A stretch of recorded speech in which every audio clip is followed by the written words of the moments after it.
1060 KDUS Tempe Phoenix and KSLX HD2 Scottsdale Phoenix.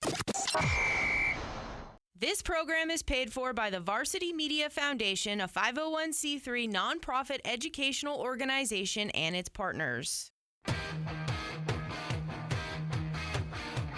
You're listening to the Varsity Sports Show, home of Arizona's youth, high school, college sports, and you, empowering education and enabling dreams, right here on KDUS AM 1060 in Arizona. And now, welcome to the Varsity Sports Show.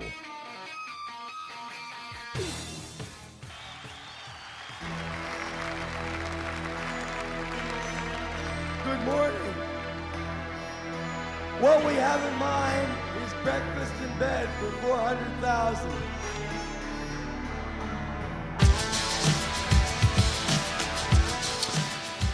Good morning, ladies and gentlemen. Welcome to the Varsity Sports Show on AM 1060 KDUS Arizona. Vince D'Alicio live once again from my new favorite magical place here that we've been broadcasting the show the last few weeks. We are at my parents' house. Corey, hit it.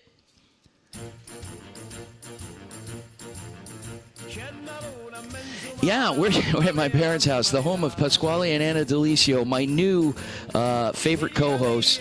They have been so gracious. Where else can you go where you get your co-hosts to make you breakfast? I mean, my gosh, it's fun. Let's check in with them. Let's see how they're doing, these spring chickens, this crazy couple. Starting with my dad, Pasquale D'Alicio. Good morning, sir. Morning. How are you? Oh, pretty good. What's new?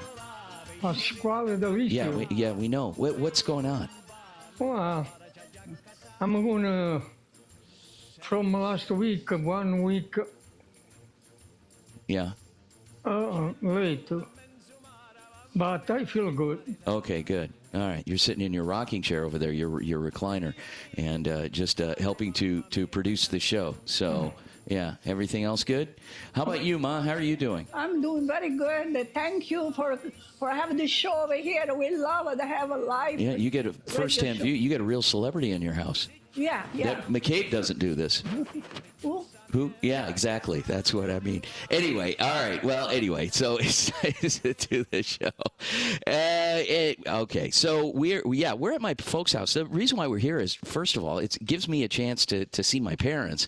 It doesn't matter how old you are, guys. You got to see your parents. You got to, you have to. Whether you just have mom or you just have dad, or if there's someone else in your life that has been in that role for you, whether it be another family member or a mentor, it's always good to get back and see the people that have influenced your life, and that's my parents. So anyway, so we're doing the show today, and we also have a bunch of content. We're not just here fooling around, having breakfast at my folks' house. We're actually working. This is a work day for us. And I am joined on the line by one of our very talented, we're going to have two of our talented team members joining us today. One of them is on this first hour. Her name is Paisley Poole. She's actually local, and she grew up here in the Valley. She is an ASU student, and a very talented journalist at the Cronkite School of Mass Communications. Paisley, how are you?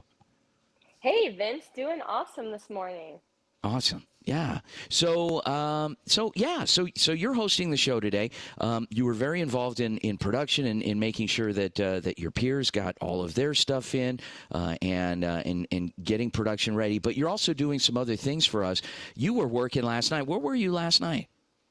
Yeah, that's right. I was in Scottsdale at Saguaro High School, home of the SaberCats. Uh-huh. I was sideline reporting.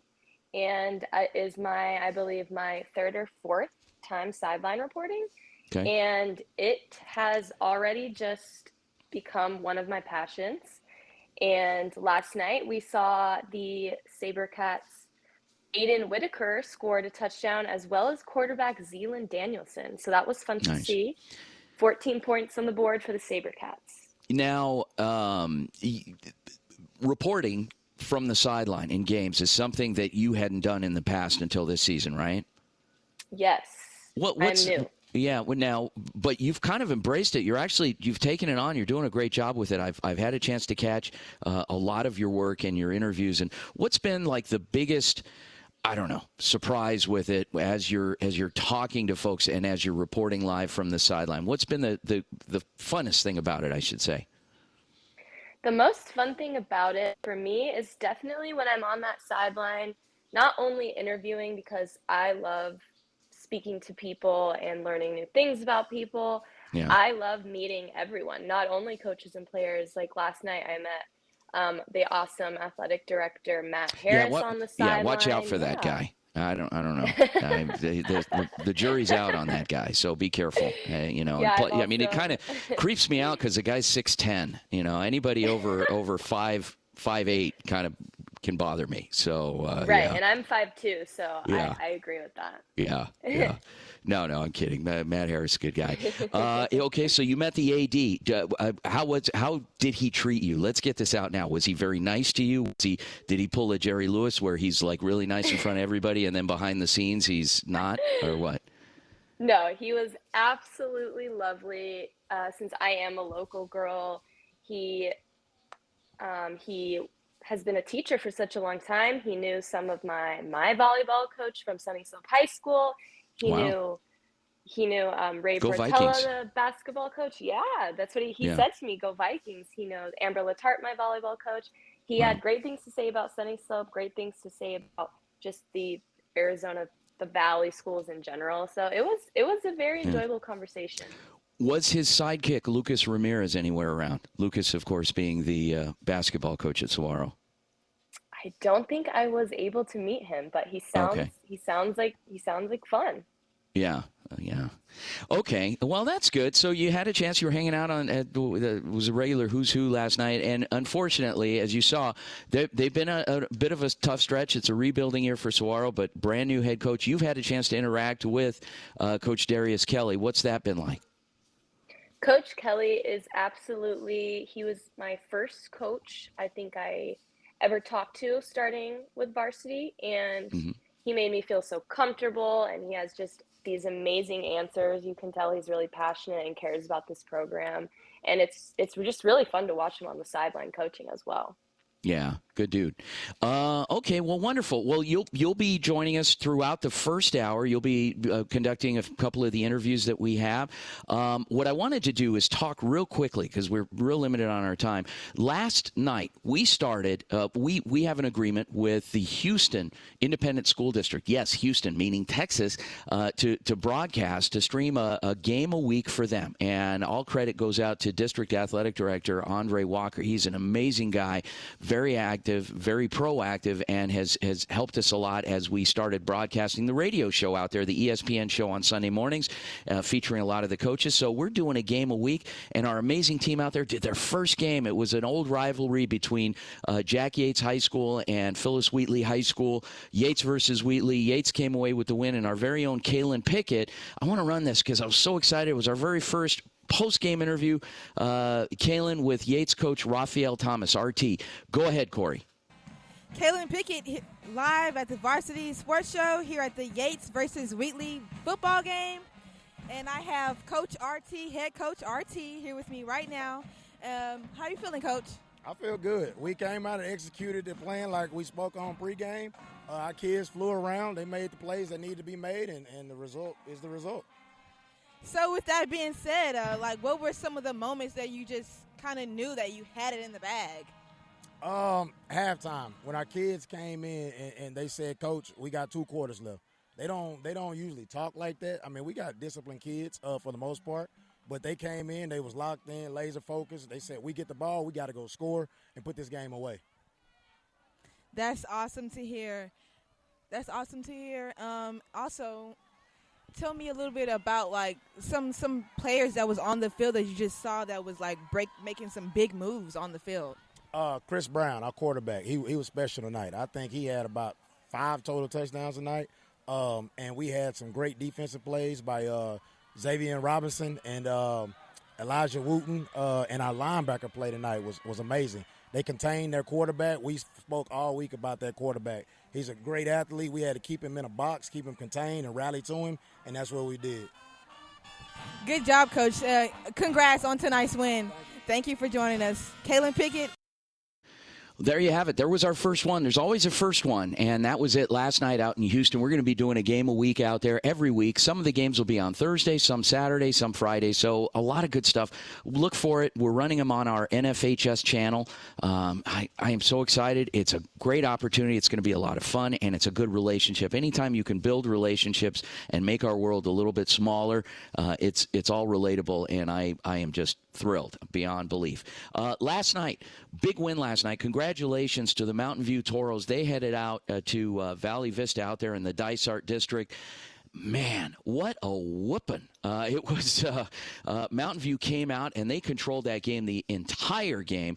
Congratulations to Coach Andy Litten and the rest of the staff. And we even had Athletic Director Joe Goodman and his production assistant, Principal Dr. Mike Oliver, helping us out with some camera work as we were one correspondent short on the sideline. We had field correspondents all night on the sideline. Dysart wouldn't let us broadcast our game. Thank you, Dysart. And don't get me started. But Mountain View came away with the big win. Let's hear from Coach Litten. Go ahead, Corey. I'm Jay Skrinky with Varsity Sports. I'm here with Coach Litten. Yeah. Coach, how was the team's execution tonight? I thought we were really good, especially that second quarter when we settled down. Still need to kind of play cleaner, I think, and that'll be our goal and one of the takeaways that we got through here. But I'm glad that we took care of business. We got out of here relatively healthy, and we're ready to move on. Good. And how you feeling going into regional play next week? Good. I mean, when you're 3-1 going to region, I think that's a good feeling. We've been tested early, which has been good for us, and so I'm really excited to go into the Fiesta region and defend our title. Perfect. Thank you so much, Coach. So, like I said, I said something briefly there, and there's a lot of good people out in the Dysart District, but sometimes some egos get involved, and listen, guys, we understand that some districts, some of you guys have your own broadcast networks. We're not there to impede on anybody's work. We just want to feature our students doing their job. They're earning college credit. They're getting paid for their work. So work with us. Help us out. We sent out a couple field correspondents anyway. They have their media passes. They stood on the sideline. They reported for us. So best thing you can do is help us out. Work with us. We'll stay out of your way. Stay out of our way. Let us get our students some reps out there. And again, Dysart, parents, if you guys are listening, help us out. Administrators, let's knock the ego. All right, guys. When we come back from the break, Paisley, what do we have coming up? Up next, we have Jason Jewell, Brophy football coach. Yeah. It'll be a great interview. Awesome. I can't wait. Another big win last night for Brophy. Went out to Perry. Man, congratulations. And we love it. We love this relationship with the Brophy Broncos. Good people out there. Great stuff. When we come back from the break, Paisley, I'm going to pitch it to you when we come back, and should make for a lot of fun. Coach Jewell, who's always a great interview, been very gracious working with us, along with Sports Information Director Steve Schaff. Thanks, guys. We'll be back. Hang on. This is going to be a heck of a ride this morning. Vince and Paisley, we'll be right back.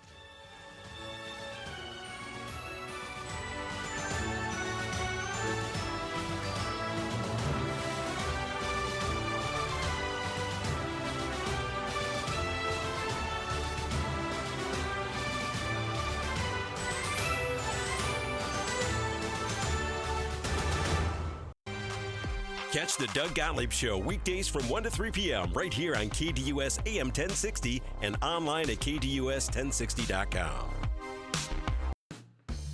APAC is your one-stop source for all your automotive and heavy-duty air conditioning parts, supplies, and equipment. They're family-owned and have been the Valley's go-to for all your auto AC needs since 1982. Whether it's for your everyday or vintage car, commercial, or off-road vehicle or equipment, APAC has you covered. Call APAC, AAPAK, the AC experts at 602-254-1116 and ask for the Varsity Special to get 10% off your purchase.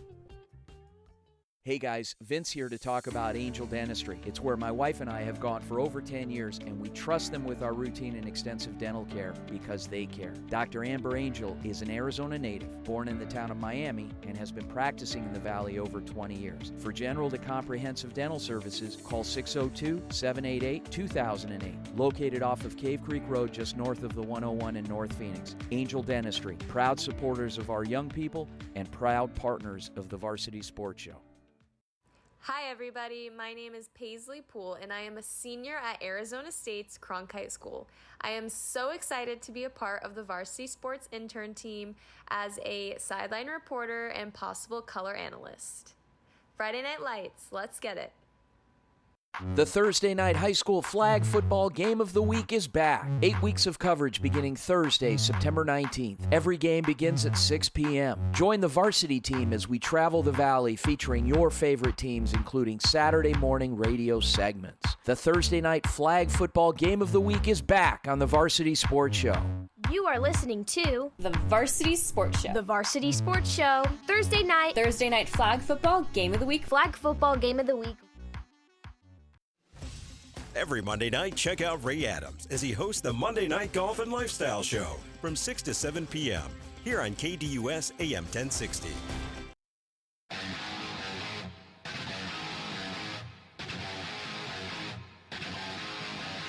Welcome back to the Varsity Sports Show on AM 1060 KDUS Arizona. Paisley Poole here. Joining us on the line is Brophy Bronco head football coach Jason Jewell. Coach Jewell, congrats on the win. How does that 4-0 feeling feel like? Man, it's awesome. We haven't it's in 2019. Since 2019 is the last time we were undefeated at this point in the year. And that year we started off the year 7-0 actually. So, but it feels good. So good that I gave the boys the morning off, and our coaches were here meeting right now, getting ready for next week against Notre Dame Prep. Yeah, and Coach, I was not able to be at the game because I was at Saguaro, but could you run us through some of the key plays? Oh man, if I can remember them, because it was so hectic. We started off. We had the ball. We got the ball first, and we ended up scoring. Had a huge roughing the punter call that kept us on the field, and we went down and scored. Case Vandenbosch hit Dalen Sharper for a deep ball, put us up 7-0, and then Perry ended up going up 10-7. We turned the ball over a couple times and put them in good field position, and up 10-7. And then we turned it over again. Actually, kind of the theme of the first half, the last 2 weeks, turned the ball over too much. Held them to a field goal, so it was 13-7. We attempted the field goal right before half, and it got blocked, so it was 13-10. It came out in the second half, and we took the lead. Did a good job running the football, and I believe it was Case Vandenbosch scored on a touchdown run to put us up.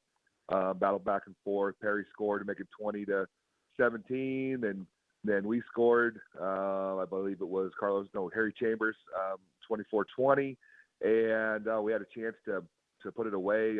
Cree Thomas recovered a fumble for us, and then we got a first down. We got called back for holding. Got us in third and 13, and we punted the ball back to him. Then we had to play some defense, and James Pike came up with a interception at the very end of the game, last play of the football game, to seal the victory for us. So, a lot of drama in the game, but hey, makes it fun. Right. Thank you, Coach. I know it can be hard to recall all those plays, especially with all the fun and hectic chaos going on. So Brophy looks great on the field. Give us some insight to the culture off the field too. Oh man, our kids. That's what I think separates us from teams in years past. Our kids are very, very, very close. Just do a lot of stuff together. They organize. Every position group has meals together on Thursdays. Spend a lot of time with each other. Our weight room culture is fantastic. Our kids have energy and bring the juice every day. So our boys they're fun to be around. They genuinely like each other.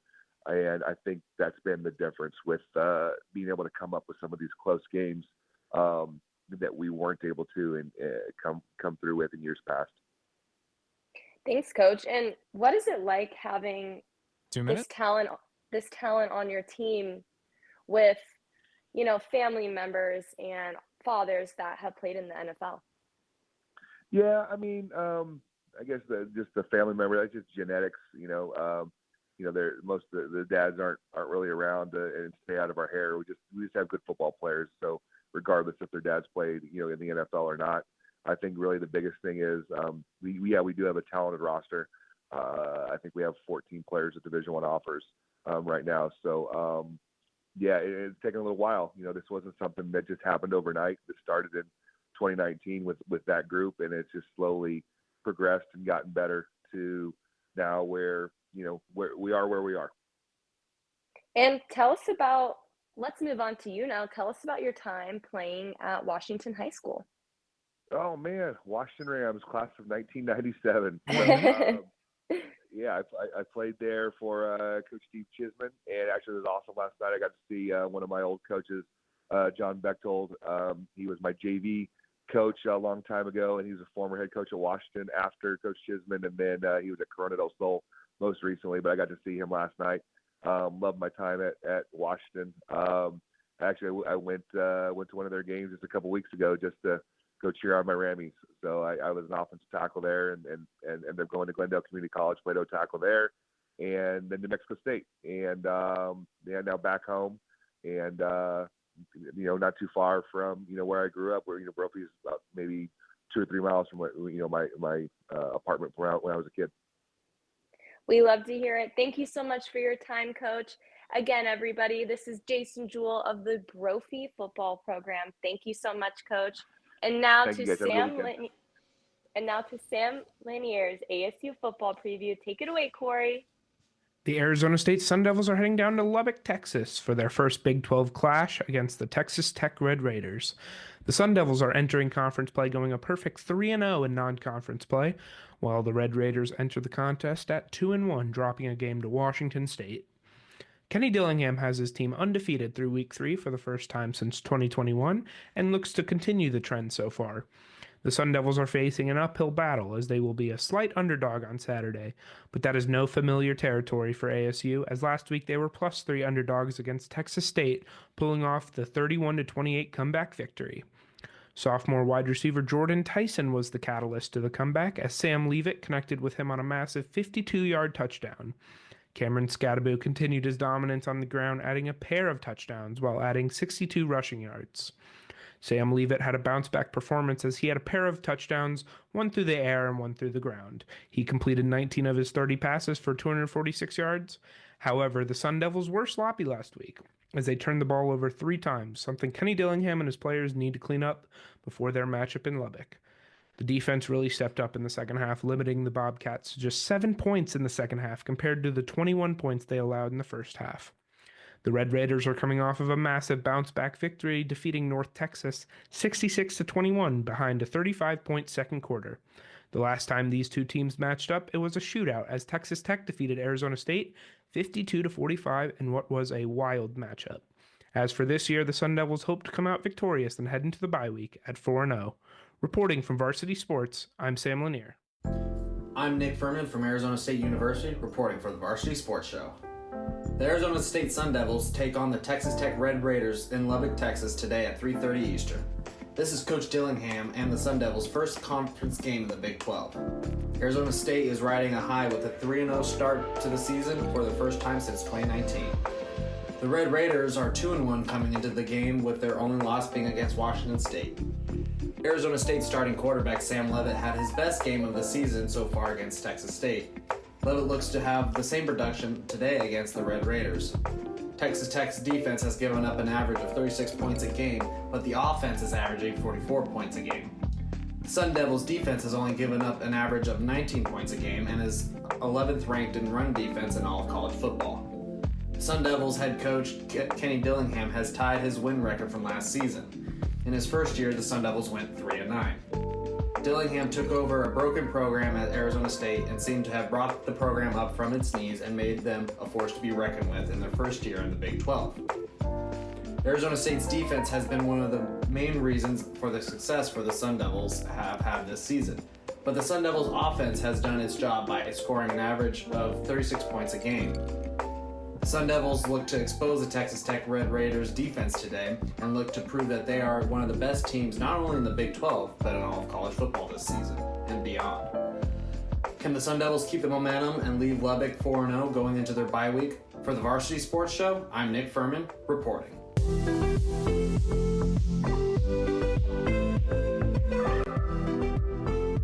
Hi, I'm Riley Garcia with Arizona State University reporting for the Varsity Sports Show. We are now 2 weeks into the NFL season, so here's a look at the NFC West going into Week 3. The Cardinals played the Rams this past Sunday, where most predictions assumed it would be a close game. However, after taking a 14-0 lead in the first quarter, Arizona never looked back and remained in control, winning the game 41-10. The Cardinals are now 1-1 and will look to build off this as they are at home again taking on the Lions. The Lions are coming off a 20-16 loss to the Buccaneers. The Rams will also be at home this week as they look to bounce back when they play the 49ers, and right now they are the only NFC West team with an 0-2 record. Moving on to the 49ers, they were without star running back Christian McCaffrey for the second week in a row, and they will be without him for the near future as he was just placed on IR September 14th.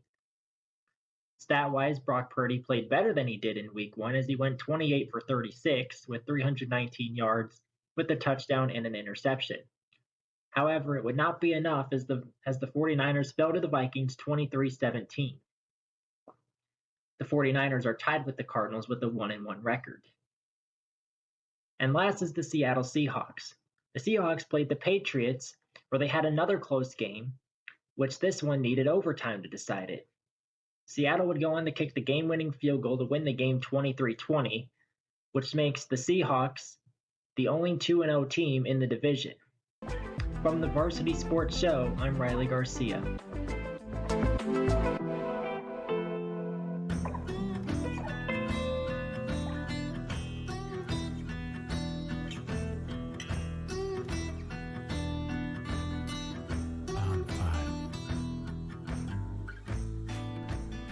I'm Reece English, a University of Alabama sophomore, reporting for the Varsity Sports Show.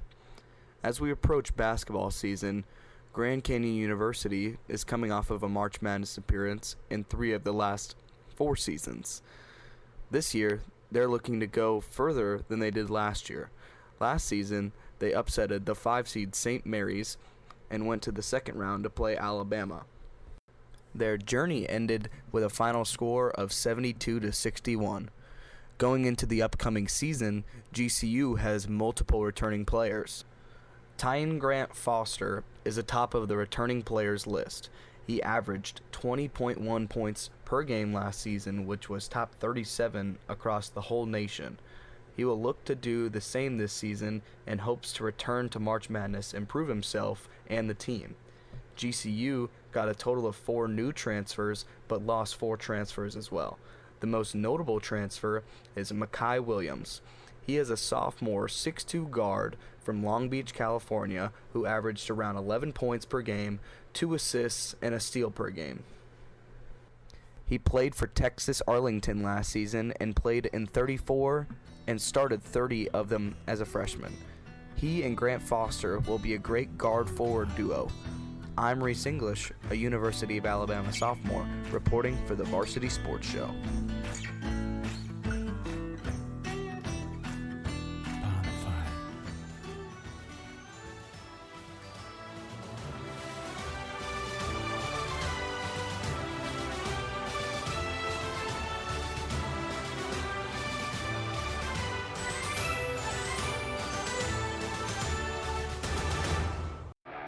Check out KDUS AM1060 on 100.7 KSLX HD2.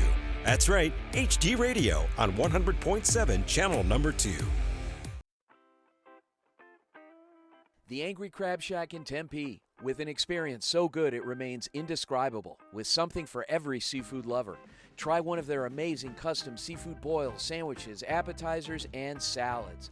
AngryCrabShack Tempe is located east of I-10 on Warner Road, 480-674-3847. The AngryCrabShack in Tempe. Come ready to eat.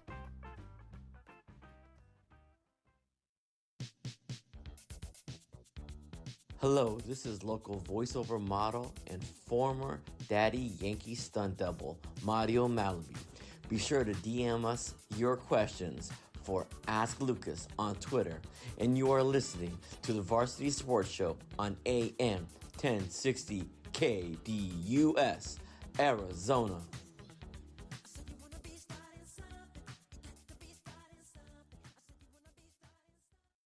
Hi, I'm Kaylee Sumner, and I'm very excited to work with Varsity Sports Show.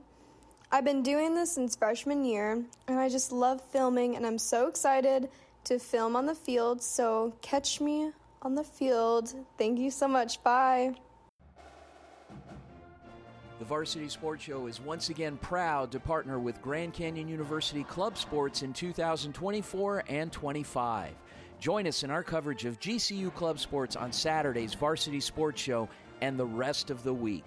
We'll cover hockey, soccer, baseball, rugby, lacrosse, and more. The Lopes are back on the Varsity Sports Show.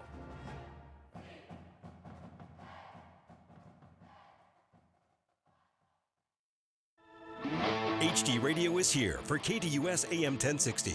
Check out your favorite shows and games on 100.7 KSLX HD2.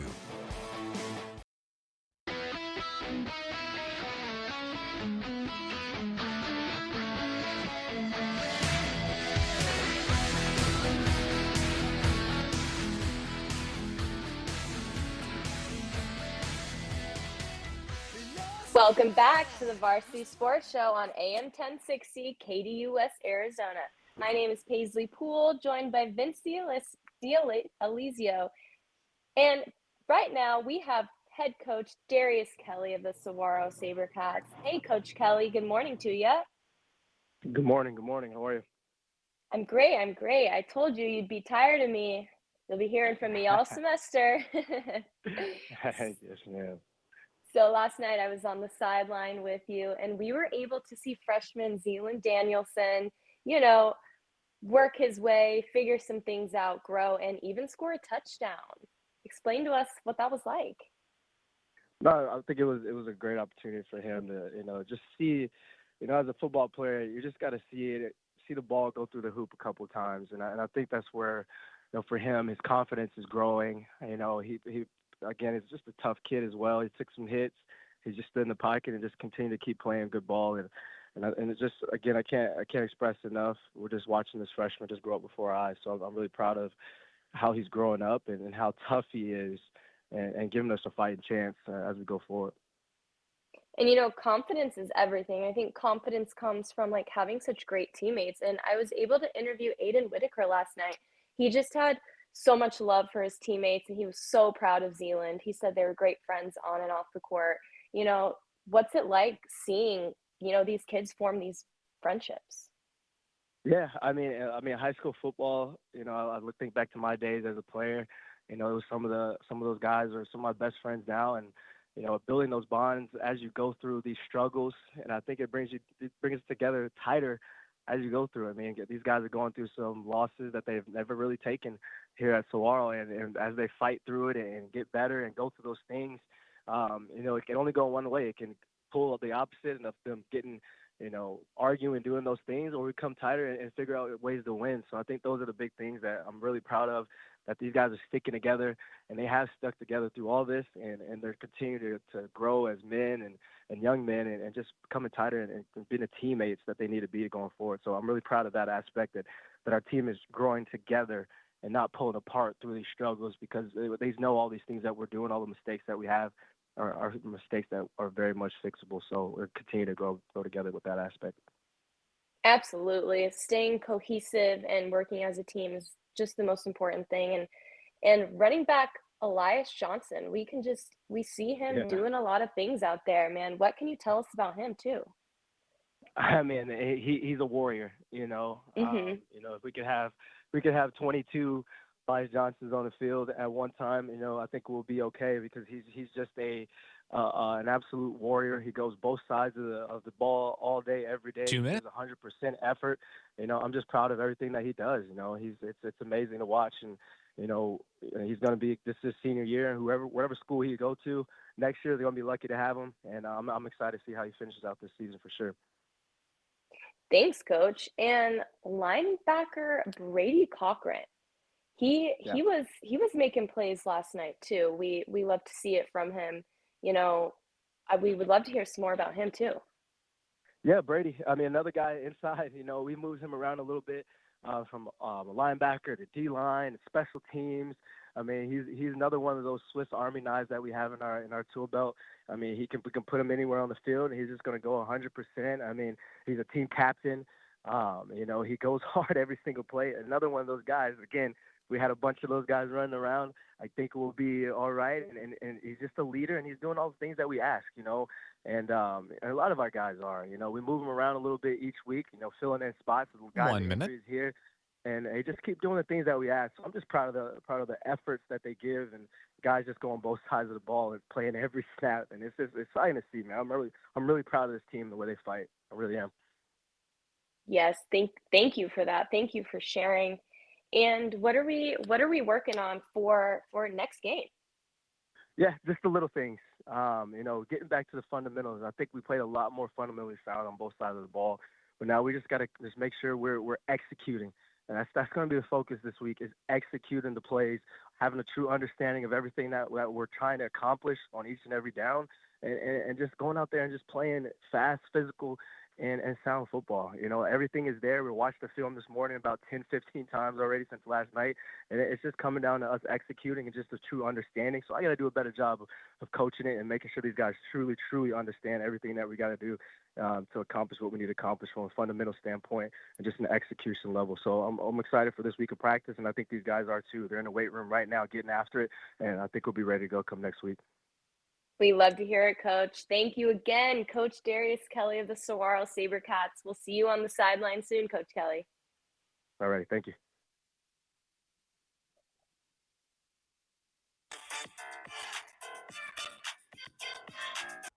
Good morning. This is Tomasa Perez from the Arizona State University reporting for Varsity Sports Show.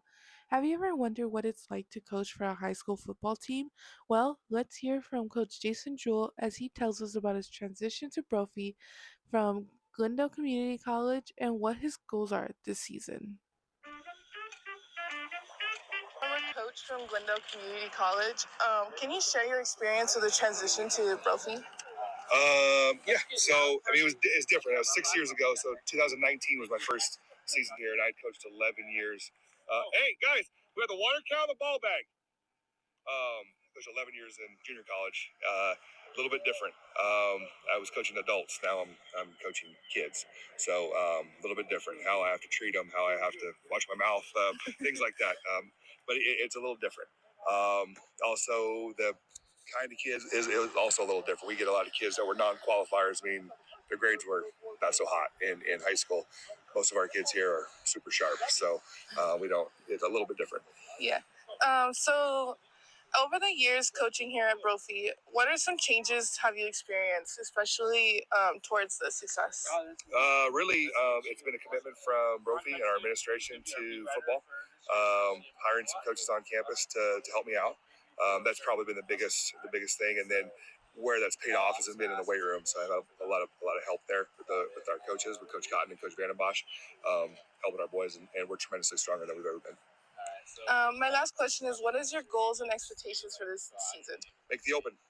That's the goal. That's the expectation. So we were close last year, didn't quite make it, and yeah, our goal is to make the Open. Thank you so much. Hello everyone, I am Mason Byers, a student at Arizona State University Walter Cronkite, and I am reporting for the Varsity Sports Show. The Arizona Cardinals stand at a 1-1 record after 2 weeks of NFL football play. In Week 1, they lost to the Buffalo Bills at an away game, but in Week 2, they bounced back, beating the Los Angeles Rams 41-10 in a Week 2 divisional matchup. That game was quite a showing, between the rookies getting involved and Kyler Murray playing at an MVP level. The Red Sea has something to be excited about. The biggest storyline of this game was the emergence of the 4th overall pick in the 2024 NFL Draft, Marvin Harrison Jr. In Week 1, there was skeptical people thinking that he might not be as good as many think, but in Week 2, he quieted the doubters. In the first quarter alone, he compiled 4 catches for 130 yards and 2 touchdown grabs. Kyler Murray also had his best game since the ACL tear he suffered in the 2022 season. He had a perfect 158.3 passer rating, which has only been done 2 other times by a Cardinals quarterback.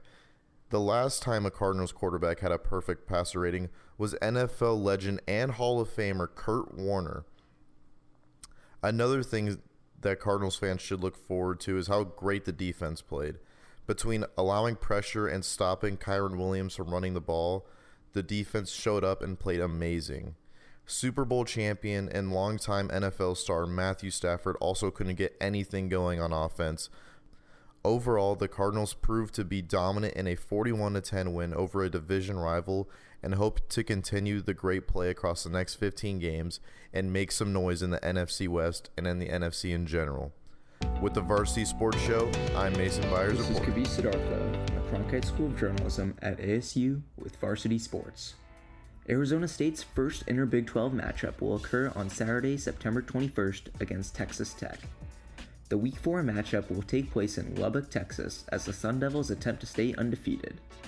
ASU has had an incredible start to the year, winning their first 3 games against Wyoming, Mississippi State, and Texas State.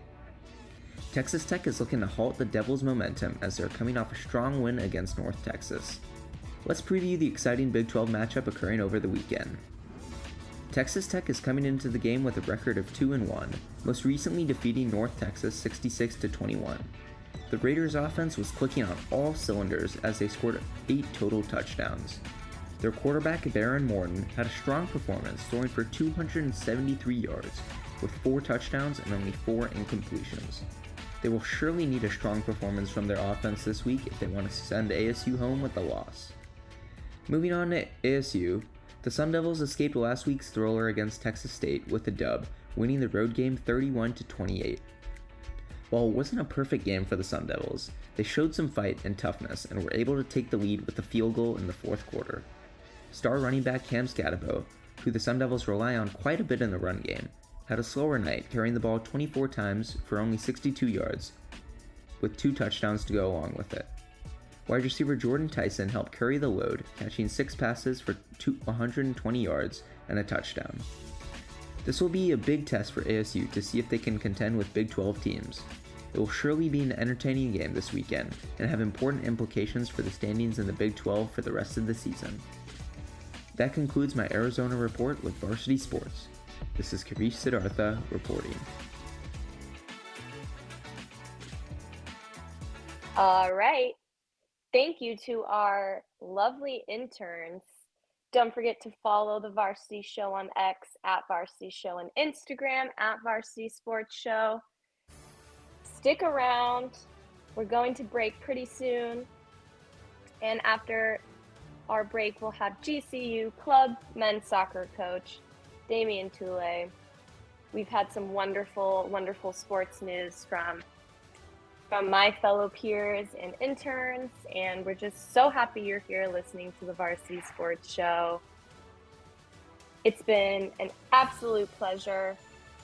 We cannot wait to give you more, and stay tuned. Stick around. Don't go anywhere. I'm Paisley from Arizona State University from the Walter Cronkite School of Journalism and Mass Communication.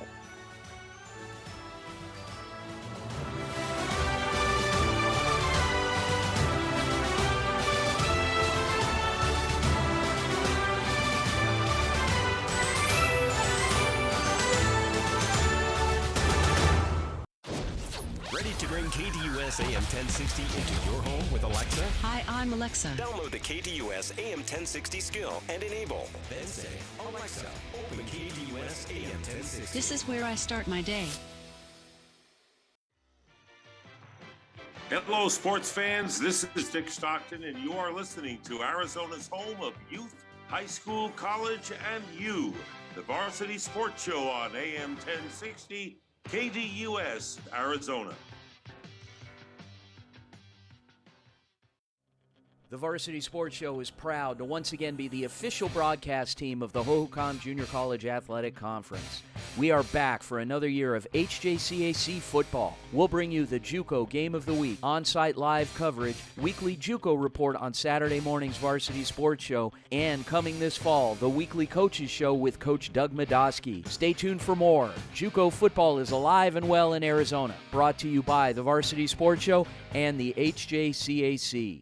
Hello everybody, my name is Saleh and I am thrilled to be interning with the Varsity Sports Show this fall. I am from Chicago, Illinois, and sports have always been a huge part of my life.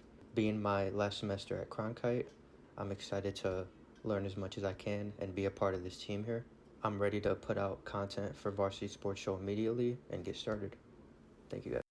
Hello everyone, my name is AdrianPromo and I am very excited to be joining the Varsity Sports Show team as their Gainesville correspondent. I am a third-year sports media major at the University of Florida, and my dream is to become a sports broadcaster and radio host. I can't wait to provide you all with the best content and news surrounding Gainesville sports. Need social information about KDUS AM 1060? Try KDUS1060.com, at KDUS AM 1060 on Twitter, and Facebook.com/KDUS AM 1060.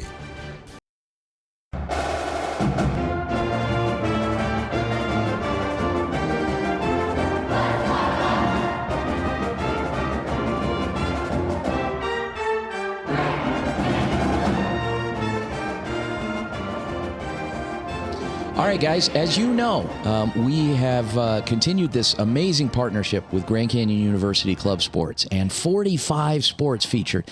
Many sports, different events and things going on that campus, and we are just privileged to be a very small part of it in spotlighting a few of them. And today, we have another one. We are featuring the GCU Club men's soccer program, and head coach in his first year, Damian Tule, but not a stranger to the program. He's been around for quite a while now. Coach Tule, welcome to the Varsity Sports Show.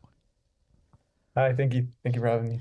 Coach, I wanted to go back a little bit. Now, let's go back in time to your youth, and I know you're obviously you grew up in Dallas, Texas. Is the sport there pretty big? Yeah, I think Dallas is considered one of probably the most developed youth soccer cities in the country. I know our city, specifically the team I played for, FC Dallas, has produced some high talent, guys that are on the national team, coaching, playing at a high level in Europe. And I mean, the competition there it's pretty big. You, the one unique thing about Grand Canyon University in its in the college realm is the spiritual foundation, and coming to school out here for that. Did it help in easing the, maybe, I don't know, I don't want to call it anxiety, but I'll call it anxiety, the anxiety of moving so far away from home? Yes. The beautiful thing about GCU, aside from the spiritual part of it, is that there's people from all over the world. I had friends from, Colombia, Italy, Arizona, California, all over the place. Mm-hmm. And one thing that I like to say that a lot of people have in common is, we're all good people inside. And at GCU, I think that's for sure a true thing, is everybody at GCU is just, it's great. I mean, the reason I stick around here is because everybody around here is an awesome person, and it just makes you want to stay here. Everybody here like brightens your day. It's happy. Yeah. It's a happy feeling to come here every day. Sure. So, I mean, I love it here. As you continued on in this, and you were given the interim tag last season, and now that tag has been taken off, what are some things that you feel like you bring to the program that maybe are a little, I don't know, you've been in the program, but maybe it's still the same with how you're doing things to your predecessors, but is there anything that you feel is a little different? Yes. I believe I'm the first head coach that's ever played in the program and became, switched from a player to head coach. Oh, wow. So I know exactly, how the players feel, when they're feeling it. I know when the jitters are, whenever they're feeling a little stressed from classes, just all these little things that I experienced as a player and a student. Sure. Now I'm able to notice it a little bit sooner as a head coach. And just, coming in this new year, I've always kind of had my ideas, as a player and as an assistant coach, and now having the head coach role, I can kind of do it. I mean, might sound a little weird, but my way. Yeah. But yeah, I think that's a great thing because there's all these little things that I told the guys since preseason. I told them this is how we're gonna roll. We're gonna have all of these things. This is the culture. This is how we're gonna be organized. All these little things that I had in mind, and so going from last year to this season, I kind of wouldn't change every little aspect of it, just to set us up to be as successful as we possibly can. As I look through your schedule, you guys are riding an undefeated streak right now. You're at 3-0 to kick the season off, and some quality opponents, quality wins. But tomorrow, you've got a big one against the University of Arizona, and they are coming to your place Sunday night at 5 p.m. What can you tell us about the U of A and maybe some keys for your squad to walk away with the victory? Yeah, U of A's always been a great opponent. Whenever we played them, that just came off of going to a national tournament whenever I was a player. And then, these past couple of years, I know they've still been a strong team. I don't think we've gotten a positive result from them in I think a couple years. So this Sunday for sure, we want to come out with the win. I know they just got a new head coach. They're also in the rebuilding phase. So it's going to be interesting. It's going to be fun. I know ASU, U of A, NAU games, all of these Arizona school games, they're always the most fun games to be at. They're the most fun to play, most fun to coach. It's going to be a really good one. It's going to be a physical. There's always emotion and passion in these games, and we're excited for it and we're ready for it. GCU men's soccer club head coach Damian Tule. Coach, thank you so much for joining us. Looking forward to getting out there tomorrow night and calling some great soccer. All right, thank you so much.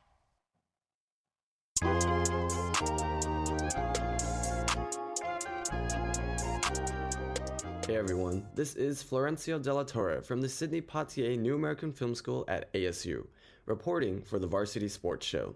And today, I'm coming at you with some Sun Devil hockey news. On Friday, September 13th, Canadian Hockey League player Braxton Whitehead made history as the first CHL player to verbally commit to a NCAA Division I hockey program. This is because current NCAA bylaws prohibit professional athletes from NCAA competition.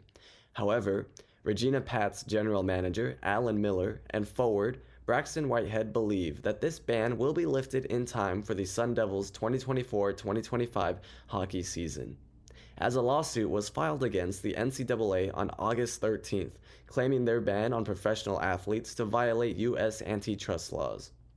Miller has shared with media, quote, "We had a call with the coaching staff at Arizona State University, and they essentially told us that in their mind, and the reason they were willing to further discussions with Braxton was that they felt there was a 95% chance CHL players will have the ability to play in the NCAA in the 25-26 season," end quote. ASU cannot comment on verbal commitments according to NCAA bylaws, but should things go according to plan, Whitehead will join Sun Devil hockey and be the first in a wave of CHL players exploring their newfound paths to the NCAA athletics. Thanks for listening. This has been Florencio Della Torre with the Varsity Sports Show.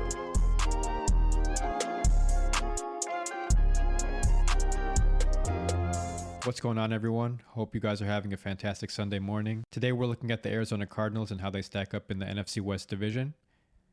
The NFC West has been considered one of the better divisions in football over recent years. You, of course, have the Seattle Seahawks, who have been a playoff team or hovering around there for the better part of the last decade. Plus, you have the San Francisco 49ers, the defending NFC Conference champions.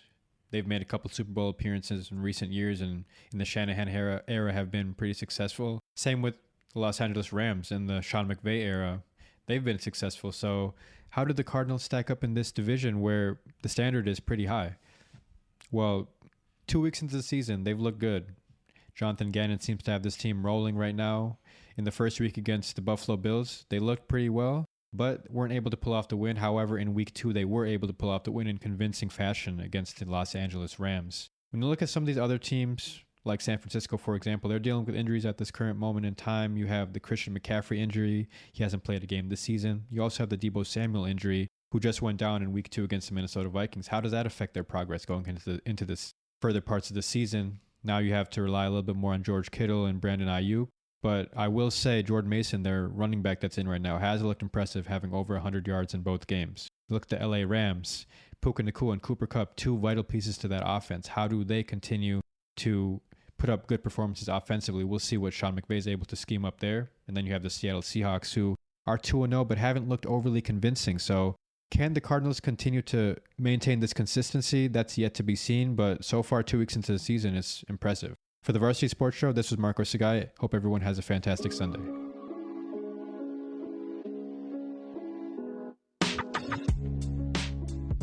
Hello, everybody, and welcome to the Varsity Sports Show. This is Ray Chavez from the University of Arizona, coming at you with a game preview of Arizona versus Utah. Both teams did play each other in the final year of the Pac-12, with Arizona coming out on top of that one, 42-18, but it has to be noted that Cam Rising was not available for that game. Utah has been able to do very well against its first 3 opponents, with only Baylor being able to give it a challenge, and that's only after Cam Rising went out with an injury. It can't be understated how much Cam Rising is important to this team. He adds a really important deep ball aspect to their offense and is still mobile enough to get out of sticky situations when he has to. On the other side of this matchup, Arizona comes in with a 2-1 record and coming off a loss against Kansas State. They're also coming off a bye week, so they're going to have a little bit extra time to prepare for this game. Arizona is expected to rely heavily on Tetairoa McMillan and that connection that he has with Noah Fafita since they played since high school. Also, Quale Conley, the transfer from San Jose State, where the coach of Arizona, Brent Brennan, was coaching at before coming to the U of A. Based off the first 3 games for these two, Arizona is going to have to pay special attention to the deep ball while also still focusing on that classic Utah run that they built their program off of. On the other side of the ball, Arizona is going to have to clean up some of their mistakes, having right around 300 yards in penalties through the first 3 games of the season. Either way you're going to look at it, Utah is going to be the favorite because they are at home and are number 12 in the nation, while Arizona is unranked. Again, you're listening to the Varsity Sports Show, and this is Ray Chavez from the University of Arizona.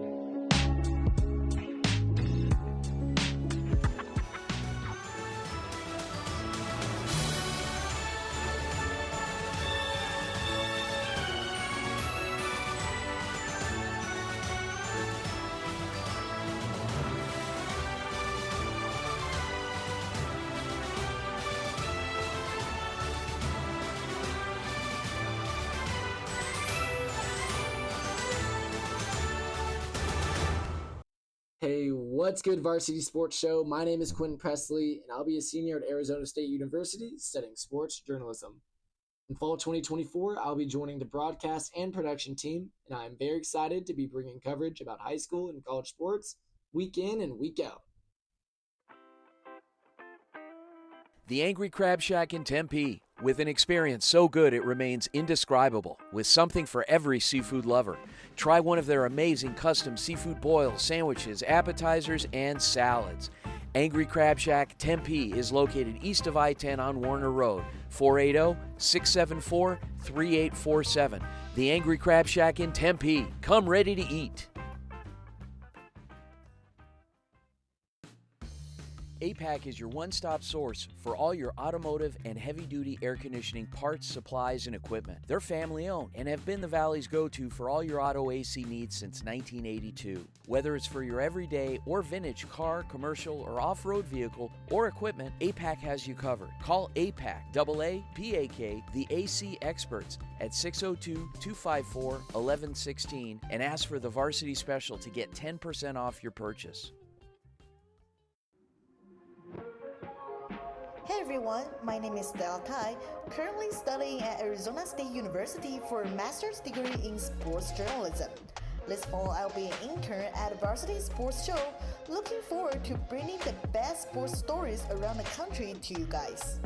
AM1060 KDUS Tempe Phoenix and KSLX HD2 Scottsdale Phoenix.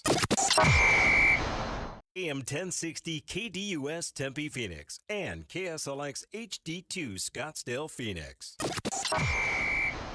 This program is paid for by the Varsity Media Foundation, a 501c3 nonprofit educational organization, and its partners. You're listening to the Varsity Sports Show, home of Arizona's youth, high school, college sports, and you, empowering education and enabling dreams, right here on KDUS AM 1060 in Arizona. And now, welcome to the Varsity Sports Show.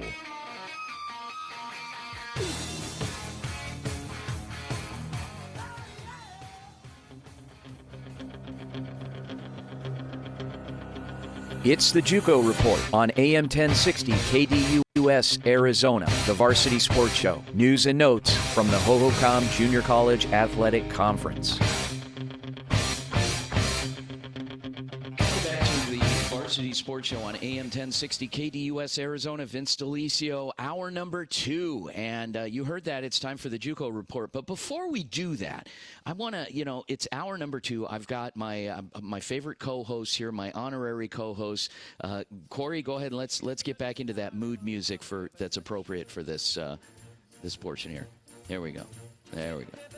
Yeah, so I'm at my parents' house, my favorite co-host. Where else can you go to do a show and to have breakfast made for you, hot and ready from Mom? Here hanging out with my dad, watching him working in the garden. There was a dead squirrel out there this morning. So get a little, there's a little bit of everything going on here. We got life, we got death, we've got tragedy, we've got joy. It's a little everything here, a little bit of drama, and it's all good though. Anyway, let me check in with my folks here, see what they're doing. So, Pop, what are you doing? Yeah. I'm doing good so far. So far? Okay. Yeah. Sitting back in your chair? I'm happy have you here do the show. Yeah. And okay. That's it. Yeah. Maybe next week you can do it again. We'll see. I don't know. I don't know if I'm going to be welcome back here. How about you, Mom? What are you doing? Very, very happy. Yeah. Thank you for coming over here and do the show. We are very proud of you. You're a great guy. Great guy. Yeah. Okay. Great Not guy. everybody. We love you. Okay. Not everybody says that, but it's okay. Thank you, Ma. That's what parents are for, to constantly lift you up, pick you up. And another guy I know that's a parent. He's a pretty good guy, and he's a pretty good football coach too. He's on the line with us. Is the brand new head coach of the Salt River Scorpions of the Hohokam Junior College Athletic Conference. His name is Brandon McNutt. You guys should know Coach McNutt. He had a couple go-arounds. He's been in the Phoenix Union High School District forever. And practically his entire career, if not his entire career. And most recently, he was the head coach at Camelback High School, did 2 stints at Camelback. So, Coach McNutt, how are you, sir? Excellent. How you doing, Vince? We're good. Considering I'm talking to a Central High School graduate, of our big rivalry, it's, you're doing okay. It's good to talk to you, Coach. You're an old friend. And I also want to introduce one of our amazing, valuable team members who's joining us for hour number 2. His name is Travis Bradley. He's a graduate student in the Cronkite School of Mass Communication studying sports journalism. Travis, how are you, sir? I'm doing well, Vince. I appreciate you having me on this morning, and thanks for the intro. Absolutely. Appreciate having you and all of your amazing hard work. So much so that you are just managing this thing incredibly so and are just a great interviewer. I'm going to turn it over to you because there's a big game tonight going on at Thunderbird High School that Coach McNutt's team is a part of. So take it away, Travis. I saw that. Hey, Coach McNutt, how you doing? Excellent. How you doing, Travis? I'm doing well. So I was actually looking that over. You guys got a conference opener tonight. How excited are you for that? Oh, you can't get more excited than, when you start league play. I mean, everything. Last game, the ACU, we kind of treated it like more of a, for me, a scrimmage, first game out kind of deal. But, when you get in conference, things get real. Yeah, absolutely. Well, listen, I'm curious about this, right? First year as a head coach. Something that's always it's a big goal is to come in and we're trying to set a culture, right? So what are you and your coaching staff focusing on this year? What are we trying to implement now, right? That's kind of trademark Scorpion football. Well, you know what? It's an all-around process. I mean, at the end of the day, especially coming from the high school to JUCO, there's not much difference in essence. The only difference, I guess, it would be is that you got to put a lot more trust in your players now, because I'm not sitting there in my classroom chasing them down, got counselors, and have the access I do. But it's still the same plan. I mean, the JUCO, and I know Vince is talking about it. And anybody I've ever, I think my entire staff and people have discussed this about the JUCO and the second chances. So just installing these kids being proactive, getting their grades, showing them the weight room, it's still becoming, that we use that idea of football to make these young men into better men. Right. Gotcha. Okay. Well, real quick here, let me ask you, what are we supposed to be looking for tonight? Who excites you? What players on the team can we be expecting to see make a big impact on the field? Well, I tell you what, it's been fun this year, because I'm going to tell you why. Because I was able to sit there and watch these kids. I actually even coached against them, at Camelbacks, and then actually pick them up, and put them on my team. And now I get to coach them, and I get to see the excitement that, when we were game planning, we'd be game planning against these kids, and now they're on my team. So, I mean, from top to bottom, our board, like I said, I'm all over social media right now. I mean, these universities, and you start jumping on some of these kids. 1 minute. The issue they had is that, grades usually is the problem. So big names that would come out, I'm talking about people that have been, were getting looks. You got Nico Alvarez from Trevor Brown. He's our quarterback. You get Anthony Lopes, who's one of our big-time receivers. He's from West Point. You got my Paulies from Camelback, Pete Lou, and you got AP. You got, man, I can't believe it, Tully. Quite a few options, it these sounds guys like. are legit. Yeah, man. Sounds like you guys got a star-studded team. Listen, Coach McNutt, I'm going to let you go. I appreciate your time. Thanks so much for joining us today. Not a problem. Good morning and welcome to the Varsity Sports Show on KDUS AM 1060. I am Alexandra Medina and I am a sports journalism and broadcasting student from ASU Cronkite. It did not take much time before Phoenix Suns and Mercury owner Matt Ishbia pledged to invest in women's sports. In 2022, both the Phoenix Suns and Phoenix Mercury were purchased by Matt Ishbia after former majority owner Robert Sarver decided to sell the stakes in both teams.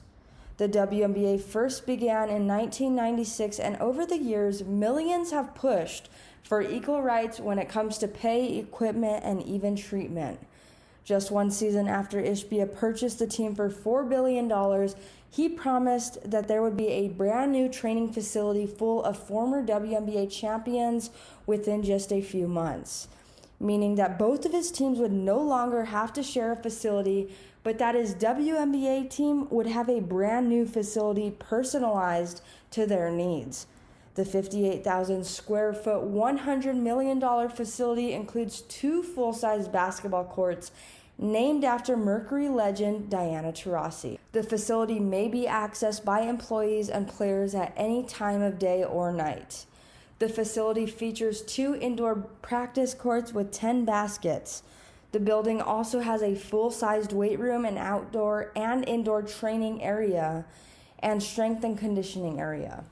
The rest of the amenities include a player recovery room, including a physician room and testing area, a hydrotherapy room with hot and cold plunge pools, a freestanding underwater treadmill, and multiple massage rooms. While the Mercury now have what they need in order to be successful, Ishbia will continue looking for ways to invest in women's sports. For Varsity Sports, I am Alexandra Medina.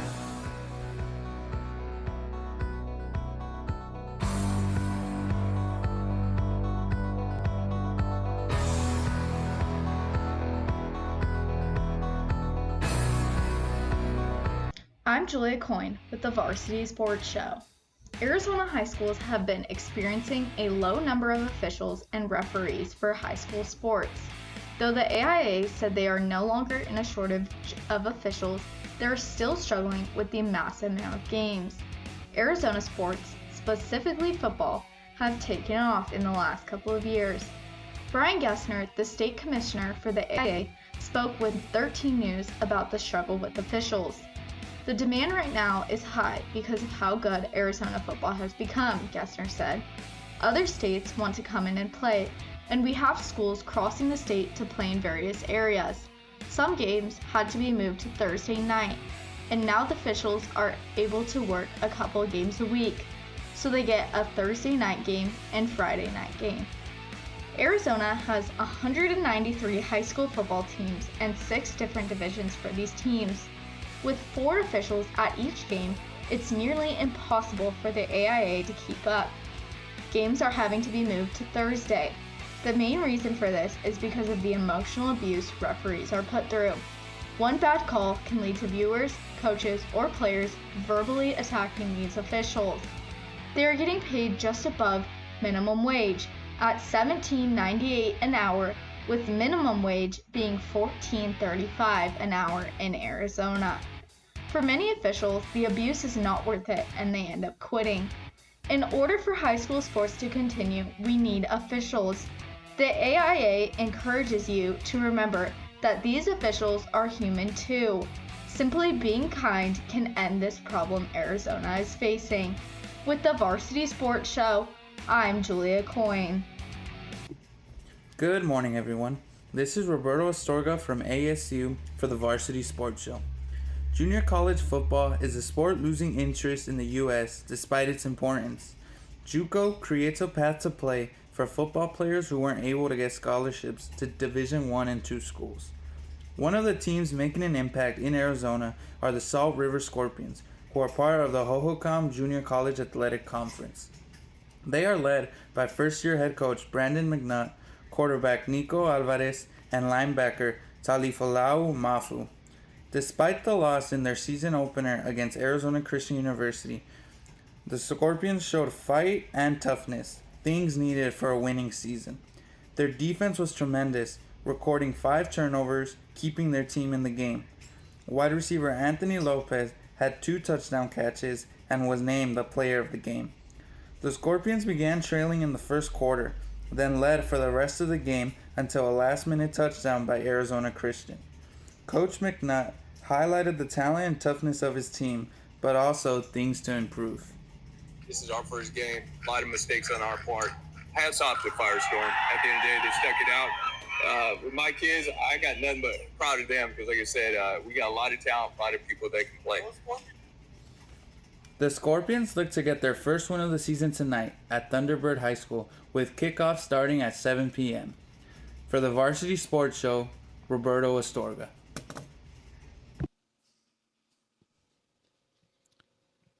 Welcome back to the Varsity Sports Show on AM 1060 KDUS Arizona. Vince Delicio with Travis Bradley. And, great interview to kick things off with Coach McNutt. Big game tonight. We're going to be out at Thunderbird High School where the Salt River Scorpions host the Papago Pumas. Should make for a great one. You guys, really, you got to embrace junior college football. I mean, it's not last chance you, but it's an opportunity to grow, to be mentored by some great head coaches. The stats are there. Guys, these guys are kids that are sticking around, that are playing, that are coming here from other parts of the country, are getting some amazing mentorship, not just in football, not just the X's and O's, but in life. And opportunities abound, and people are moving on. I've sat and talked with Coach Madowski for hours, talking about some of these guys moving on. All right, guys, when we come back from the break, don't go anywhere. More good stuff coming from our amazing team, including Travis. We'll be right back here on the Varsity Sports Show, AM 1060 KDUS. Go Varsity.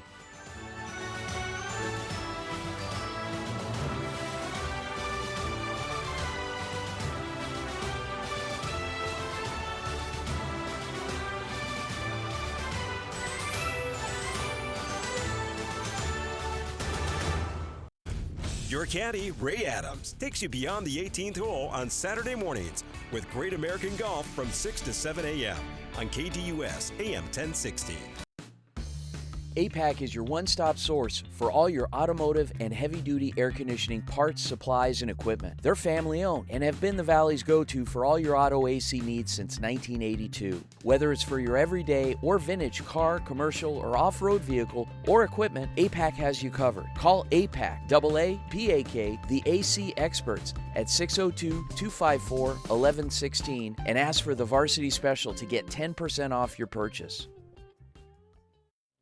The Varsity Sports Show is proud to once again be the official broadcast team of the Hohokam Junior College Athletic Conference. We are back for another year of HJCAC football. We'll bring you the JUCO Game of the Week, on-site live coverage, weekly JUCO report on Saturday morning's Varsity Sports Show, and coming this fall, the weekly Coaches Show with Coach Doug Medoski. Stay tuned for more. JUCO football is alive and well in Arizona. Brought to you by the Varsity Sports Show and the HJCAC. Hi, my name is Sarah Singh, and I'm currently a rising junior at Arizona State University, more specifically the Walter Cronkite School of Journalism and Mass Communications. I'm so excited to be joining the Varsity Sports Show team this fall as a technical director intern, and I can't wait to see what we all achieve as a team. The Thursday night high school flag football game of the week is back. 8 weeks of coverage beginning Thursday, September 19th. Every game begins at 6 p.m. Join the varsity team as we travel the Valley featuring your favorite teams, including Saturday morning radio segments. The Thursday night flag football game of the week is back on the Varsity Sports Show. You are listening to the Varsity Sports Show. The Varsity Sports Show. Thursday night flag football game of the week. Flag football game of the week. Have you downloaded the KDUS AM1060 skill for Alexa yet? Food. Alexa is frustrated. No matter how many times do you ask, the answer is mail, chicken. Once you're ready, say Alexa, open KDUS AM1060 to listen to your favorite shows.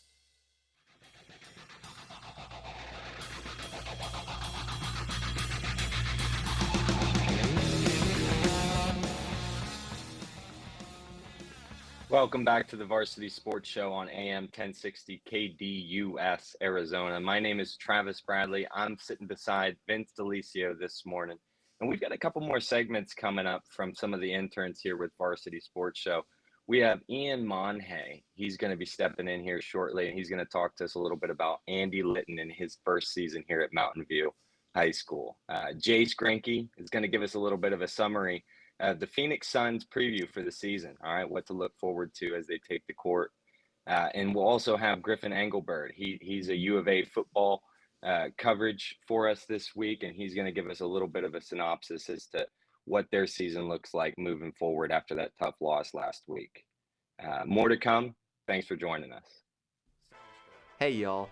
My name is Ian Monhay from Arizona State University, here for the Varsity Sports Show on AM 1060 KDUS AZ. And I'm just thrilled to be back on the show. It's been a couple of weeks since I have co-hosted this very show a couple of weeks ago, but I'm just excited to be back here. And today I wanted to talk with you guys about the Mountain View High School football team. In particular, I wanted to talk about their head coach, Andy Litten, who is in his first season over with the Toros.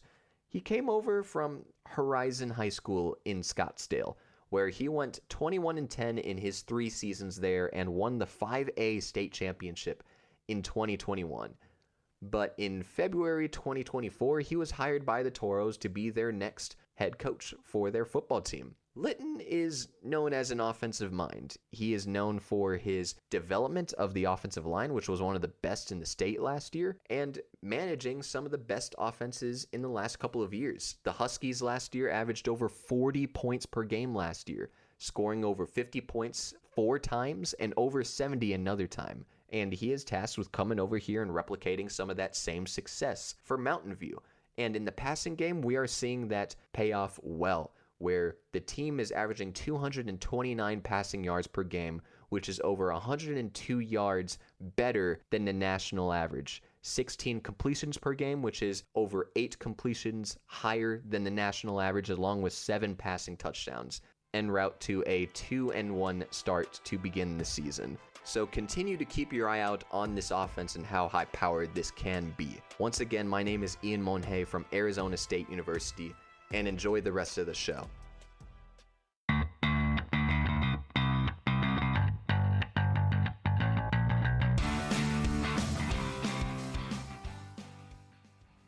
With the NBA season just 5 short weeks away, we're going to take a look at the Phoenix Suns and their outlook on the 2024-2025 season. After a very disappointing sweep in the first round of the playoffs against the Timberwolves, the Suns started their offseason by firing head coach Frank Vogel and signing Mike Budenholzer to a 5-year, $50 million contract. The Suns and Nuggets were involved in a draft night trade that brought 6'6" guard Ryan Dunn out of Virginia University to Phoenix.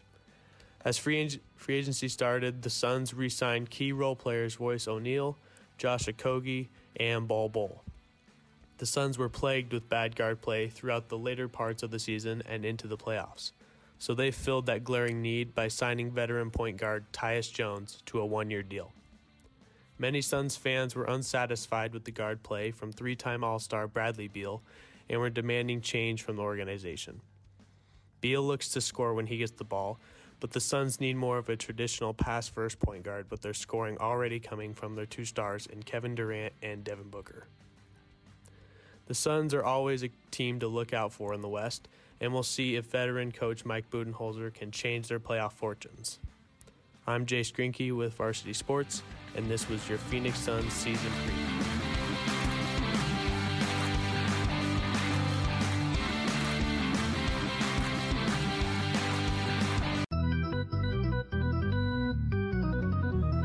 I'm Griffin Engelberg from the University of Arizona, reporting for the Varsity Sports Show. The University of Arizona Wildcats faced a tough loss against Kansas State in their first Big 12 conference game, falling 31-7. Despite a strong start with an opening touchdown drive, the Wildcats struggled offensively for the rest of the game. Kansas State's defensive pressure and Arizona's lack of discipline reflected in 9 penalties for 74 yards, which contributed to the defeat. Quarterback Noah Fafita showed flashes of talent, but critical errors, including a costly interception, hurt Arizona's momentum. Starred wide receiver Teteroa Macmillan was a bright spot, accounting for a significant portion of Arizona's offense with 11 catches for 138 yards. Fafita had some highlights, including completing a crucial pass on 3rd and 6 while under heavy pressure, which helped keep Arizona's early momentum alive. However, his performance was marred by a key interception in the end zone while targeting wide receiver Malachi Riley. This costly turnover prevented Arizona from keeping space with Kansas State's efficient offense. On top of that, Arizona's offensive drives were derailed by back-to-back holding penalties, forcing punts and limiting their scoring opportunities. Arizona is now unranked after the loss, slipping out of the AP Top 25 rankings. This is a significant setback for a team that came into the season with high hopes of competing for a top spot in the Big 12. Head coach Brent Brennan acknowledged that his team has work to do to meet those expectations, particularly if they want to contend with the likes of Utah and Oklahoma State, 2 of the conference's powerhouses. Next up for Arizona is a challenging road game against number 12 Utah on September 28th, a key matchup that will test their resilience. Utah's formidable defense will be another significant challenge for the Wildcats, who will need to clean up their penalties and improve their run defense if they hope to bounce back from this defeat. This was Griffin Engelberg from the University of Arizona for the Varsity Sports Show. This is Nicholas Anderson from the Hank Greenspun School of Journalism at UNLV, reporting for the Varsity Sports Show. College football is in full effect, meaning the Mountain West Conference is in full swing of mid-September 2024, and some teams are making notable strides. The UNLV Rebels are off to their best start in over 40 years, currently sitting at 3-0. Including some impressive wins over 2 Power 4 teams in the Houston Cougars and Kansas Jayhawks, showcasing their potential under head coach Barry Odom. At the top of many conversations is Boise State, whose running back Ashton Jenney is gaining traction as a Heisman Trophy candidate. Jenney has been electric this season, already racking up over 550 rushing yards and 9 total touchdowns. Going up north, the Nevada Wolfpack have shown resilience early but have been inconsistent, now sitting at 1-2. They start the season with a strong win over Troy but fell short against Georgia Southern in their last matchup.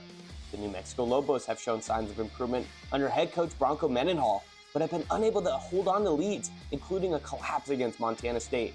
Wyoming has struggled throughout the season, especially within the transition of the new head coach, falling to 0-3. The Fresno State Bulldogs have emerged as a formidable force in the Mountain West, currently sitting at 3-1. They opened up the season with a tough loss to Michigan, but bounced back with 3 dominating performances, including a 38-10 victory over Arizona State. The Air Force remains consistent with their style of play with a 2-1 record to start the season. Their triple option offense has proven to be effective, especially in their 31-20 win over Colorado State. The San Diego State Aztecs are off to a 2-2 start. They've shown flashes of brilliance, particularly in the win over Idaho State, but have struggled against tougher opponents like Oregon State and Cal. Utah State also finds themselves 1-2, with inconsistency marking their season early. After an encouraging start with a victory over Northern Arizona, they have struggled against stronger opponents, including a 38-21 loss over Utah. Going into mid-September, predictions favor Boise State as it pushes for a top spot in the Mountain West and possibly even a playoff berth. Meanwhile, the UNLV Rebels are on track to be a dark horse, especially if they continue their streak against conference rivals. As the season progresses, the balance of power could shift, but for now, Boise State and UNLV are teams to watch. From the Varsity Sports Show, I'm Nicholas Anderson. This is Saleh with the Varsity Sports Show. Thank you for tuning in. One of the most impactful NBA free agency moves came when the Sacramento Kings signed forward DeMar DeRozan to a 3-year, $73.9 million deal. Despite a regression in terms of seeding last season, the Kings still managed to finish with a 46-36 record and enter the play-in tournament as the number 9 seed. However, they were unable to make it out of the play-in after being eliminated by the New Orleans Pelicans. It was evident that Sacramento desperately needed another reliable scorer down the stretch. While he is 35 years old and not remotely at his peak anymore, DeRozan can still score as efficiently as any forward in the league right now. Last season, the USC product averaged 24 points, over 4 rebounds, and 5 assists per game on 48% from the field. He has also ranked inside the top 3 for Clutch Player of the Year voting in each of the last 2 seasons, which is an award that his new teammate De'Aaron Fox actually won in 2023. Overall, this is not a move that puts the Kings in the championship contending spot. However, it may make them a clear playoff team that does not have to fight for a spot in the play-in once again. The Varsity Sports Show, this is Saleh Awad reporting. Travis Bradley here with the Varsity Sports Show. And coming up here after the break, we'll have an in-depth conversation with Tyson Ditmore, head coach of the Horizon Huskies. He's in his first season. They've had some success and quite a tough loss this week, but a lot to show for it as well. We'll follow that up with some more segments from some more of our interns. Layla Ruderman, she's going to be covering Liberty versus Centennial Corona. Olivia Prickett is going to give us a little bit of an overview of the GCU men's club soccer team. DeWitt Jebra Merriam, he's going to be talking to us about Marvin Harrison Jr. What's his impact going to be this year? Okay, how does he fit into the Arizona Cardinals offense, and how's he going to move them forward? And we'll wrap that up with Jesse Davis. He's going to walk us through some of the ASU Sun Devil football happenings that have been going on so far this season.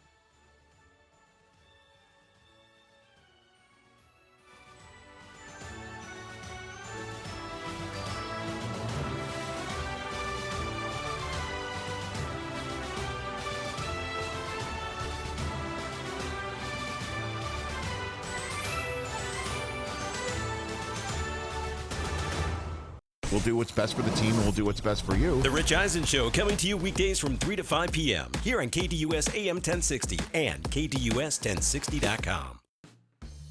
APAC is your one-stop source for all your automotive and heavy-duty air conditioning parts, supplies, and equipment. They're family-owned and have been the Valley's go-to for all your auto AC needs since 1982. Whether it's for your everyday or vintage car, commercial, or off-road vehicle or equipment, APAC has you covered. Call APAC, AAPAK, the AC experts at 602-254-1116 and ask for the Varsity Special to get 10% off your purchase. The Varsity Sports Show is proud to once again be the official broadcast team of the Hohokam Junior College Athletic Conference. We are back for another year of HJCAC football. We'll bring you the JUCO Game of the Week, on-site live coverage, weekly JUCO report on Saturday morning's Varsity Sports Show, and coming this fall, the weekly Coaches Show with Coach Doug Medoski. Stay tuned for more. JUCO football is alive and well in Arizona. Brought to you by the Varsity Sports Show and the HJCAC. The Thursday night high school flag football game of the week is back. 8 weeks of coverage beginning Thursday, September 19th. Every game begins at 6 p.m. Join the varsity team as we travel the valley featuring your favorite teams, including Saturday morning radio segments. The Thursday night flag football game of the week is back on the Varsity Sports Show. You are listening to The Varsity Sports Show. the Varsity Sports Show, Thursday night Flag football game of the week. flag football game of the week. James Out West brings NFL, NBA, MLB, and local sports talk to you Monday night starting at 7 on KDUS AM 1060 and the KDUS 1060 app. I'm back, ayy, doing my thing, I'm doing my thing, ayy, yeah, doing my thing, I'm doing my thing. I'm back, ayy, doing Welcome my back thing, to the doing my Varsity thing. Sports Show on 1060 AM KDUS Arizona. This is Travis Bradley, and I'd like to introduce our guest. We have a special guest, that is Coach Tyson Ditmore from the Horizon Huskies. He's going to be joining us. Coach Ditmore, how you doing? Hey, I'm doing good. Thanks for having me on. Coach Ditmore, I'm curious, how are you taking this? This is your first season coming back as head coach for the Horizon. You've had some early success. How do you and your coaching staff take that in stride, and just kind of manage expectations?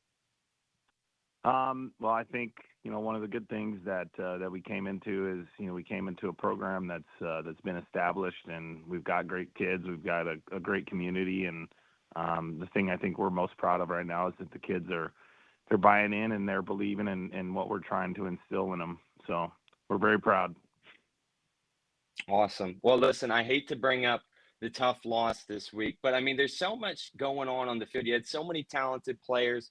Tell me, how are you guys focusing on the positives, right? How are we reinforcing to the team, like, hey, tough loss this week, but look at this, look at this, look at it. This is where we can improve and move on. Well, I mean, I'm not upset one bit. I'm super proud. I mean, it is a loss in the win-loss column, but our boys played their tails off, and the benefit for us is we get a chance to get some good quality film on and recognize some mistakes. And the other piece too is it's the fourth game of the year, and we got a lot of football to play. So it's an awesome learning experience. It was an awesome atmosphere, and I'm beyond proud of our boys.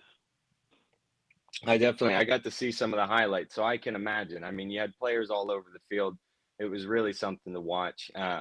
Coach, this is usually about the time of year, right? Every coach comes in, they know their roster, they know their players that are probably going to be touching the football, making big tackles all season. But who's come through and surprised you so far? Who's really kind of risen to the top, I guess, and just kind of shown you something you didn't expect? Well, I think our defense has been one of them. We lost 9 guys from last year, and we kind of put a puzzle together and getting some of our guys back. I'd say between 9 new starters on defense, and then, gosh, I've been so impressed with our offensive line. We've they had such a big unit last year, and we had guys step up again, and we've been able to run the football and throw the football this year, which has been a good shining moment for us. Can you talk to me a little bit about season expectations? I know we're one game at a time. I don't want to get you thinking too far down the road, but what's the goal? What are we looking at for the end of the year? Well, for us, I mean, it's always going to be, we want to be playing on the, December 6th with the state championship game. That's the ultimate goal. But we kind of have a ladder. Every week is a step up for us, and our next goal, long term is to win the region. Have a winning season and go to the playoffs, and then the final and ultimate goal is to get to the state championship and then win it. Gotcha. Listen, I'm going through your resume earlier. So we were at Horizon, took a brief break, and come back. Can you tell me a little bit, what was the incentive? What really was the decision making for you in that process?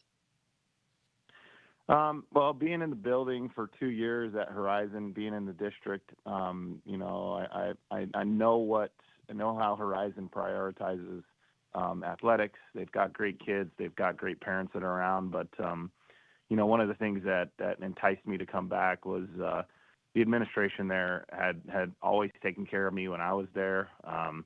And, anytime you're a part of a team that wins a state championship, no matter where you're at, it's special, and you want to be around that type of atmosphere all the time. So kind of all worked itself out. Nice. Awesome. Well, so you've had yourself, obviously, quite a bit of playing experience. How would you say that helps you, right, working with these younger kids? A lot of times it's kind of like maybe there's a disconnect from what coach is saying and maybe what I'm able to perceive? How are you able to kind of put yourself in their shoes, right, and work through it like a player? Oh, I mean, I think it gives me a little bit of credibility, you know, for the kids to know that I've played and played for a little bit. But, you know, also too, I think one of the things that I try to do, and I know the rest of my staff tries to do, is we try to be active in practice. You know, clearly we're not as athletic as we used to be, but we try to be active in practice and move around a bunch with the kids. Okay, Coach. Well, that's interesting. So describe that for me. What are practices like for the Horizon Huskies? I mean, you guys are coming out pretty hot this season, all right? 3 wins to start, 50-plus points in your only loss so far. What are these practices like? Well, we believe in a fast practice. We believe in a 90-minute practice. We're moving every second of every minute. You know, there's really no downtime for us. And you know, we've got music playing. It's the environment is pretty loud. And everybody's coaching and kids are moving and screaming and yelling. They're smiling. I think that's what really helped us, is just they're having fun at practice, and they know that it's an engaging environment and it's fast. 1 minute. That's awesome. You know, I always had a coach that told me, he would say, practice is supposed to be harder than the game. You're supposed to look forward to the games on Friday, because practice is going to be miserable Monday through Thursday. Yep, he's right. That's the way it should be. Coach Dipmore, thank you so much for your time. All right, good luck this upcoming week, and take care. Yeah, appreciate you guys.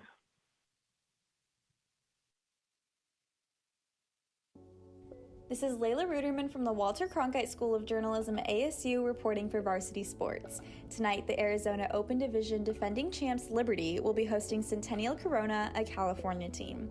This won't be the first time these two teams have faced each other before. Centennial Corona was the only school to defeat Liberty last season on the road to the Open. Centennial has gone 2-0 this season, while Liberty has remained undefeated, sitting at 3-0. Last year's matchup proved to be a close game, with Centennial winning 42-35 after pulling off a 21-point comeback in the fourth quarter. Will they be able to end Liberty's win streak, or will Liberty defend their Lions' Den at home? Tonight will be a matchup you don't want to miss. Make sure to tune into Varsity Sports to keep up with all the latest on Arizona sports. My name's Olivia Pickett, reporting for the Varsity Sports Show on GCU Men's Club Soccer. They have had a very strong start to their 2024 season so far. Something worthy to note is that this club program consists of 4 different teams: purple, black, white, and silver. The purple team is the club's main squad, led by first-year head coach Damian Tule, playing teams near and far, such as the University of New Mexico, the University of Arizona, Utah Tech University, San Diego State University, and Northern Arizona University, along with 2 out-of-state NIRSA tournaments. This team has shown resilience by allowing their last 3 opponents to score only 2 goals overall, while they have been able to score a total of 12. As a result, the Lopes come in 4th on the NIRSA Region 5 poll, moving up 4 spots from the previous week. But that doesn't count out the other 3 teams that face competitors such as the University of Arizona, the University of New Mexico, and New Mexico Tech. The black team gears up to play 2 New Mexico schools in 2 consecutive days, starting September 21st at 3 p.m. against New Mexico Tech, and then a rematch against the University of New Mexico on September 22nd at 10 a.m. The team is coming off of a solid 7-0 win against the University of New Mexico, so we can expect the squad to come out firing on all cylinders against a familiar opponent to secure another win. The white team is set to take on the University of Arizona on Sunday, September 22nd at 3 p.m. on home turf. This will be the white team's first game of the season and their first home game. They will end up facing the University of Arizona again in less than a month on Saturday, October 20th. Lastly, the silver team will not play their next game until Saturday, October 6th at 4 p.m. against the University of Arizona. After taking home the 7-3 win against New Mexico Tech on September 14th, the squad will have some time to fine-tune their skills and prepare for their next game in a little less than a month. As all 4 teams have not yet lost a game this season, the GCU men's club soccer program is on track to have a monumental season. With Varsity Sports, I'm Olivia Prickett. I'm Dawi Geber-Mariam with Arizona State University for the Varsity Sports Show. After a tough Week 1 loss, the Arizona Cardinals bounced back in a big way in their Week 2 game against the Los Angeles Rams.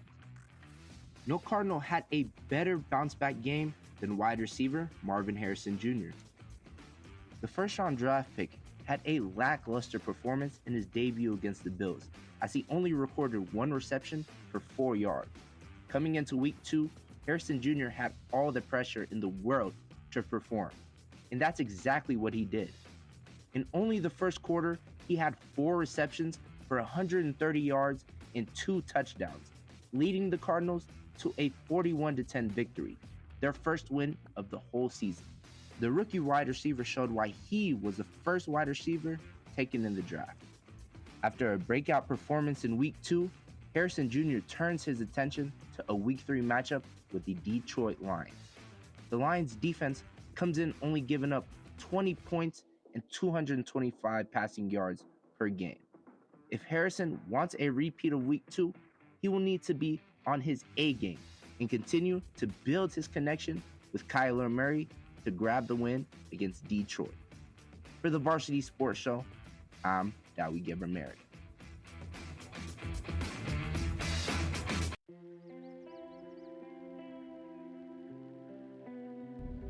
This is Jesse Davis from the Walter Cronkite School of Journalism and Mass Communication at Arizona State University, reporting for the Varsity Sports Show. Arizona State Sun Devils football is undefeated with a record of 3-0, as they are coming off of a huge win on the road against the Texas State Bobcats. The Sun Devils started the game strong, scoring on their first possession, thanks to a Cam Scadaboo 1-yard rushing touchdown on 3rd and goal to take a 7-0 lead. The Bobcats would respond with 3 touchdowns of their own to go up 21-7 with a little over 5 minutes left in the second quarter. ASU rallied as quarterback Sam Levitt hooked up with wide receiver Jordan Tyson for a 52-yard strike to cut the Bobcats' lead to 7. Then the Arizona State defense was able to get a quick 3-and-out to give the ball back to the offense with over a minute and a half left. Sam Levitt drove the offense down the field and capped things off with a 7-yard rushing touchdown to tie the game 21 apiece headed into halftime. The second half was pretty tight defensively, as both teams were only able to muster up a touchdown in the third quarter, before Arizona State was able to take the lead with 6:29 left in the fourth quarter as kicker Ian Hershey connected from 22 yards out. Arizona State would go on to hold on for a 31-28 win. The X factors of the game for Arizona State included Sam Levitt, who went 19 of 30 for 246 yards, a touchdown, and an interception. Running back Cam Scadaboo, who had 24 carries for 64 yards and 2 touchdowns, along with wide receiver Jordan Tyson, who had 6 receptions for 120 yards and a touchdown. The Sun Devils will look to push their record to 4-0 as they take on the Texas Tech today, with kickoff set for 12:30 Mountain Standard Time. From the Varsity Sports Show, I'm Jesse Davis.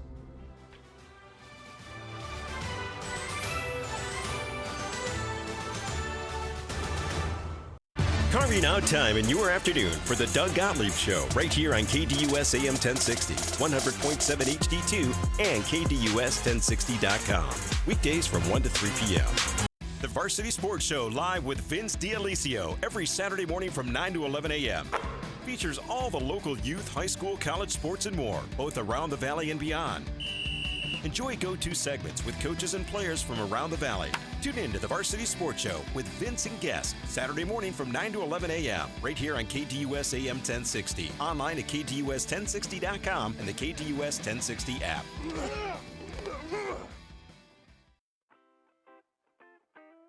The AngryCrabShack in Tempe, with an experience so good it remains indescribable, with something for every seafood lover.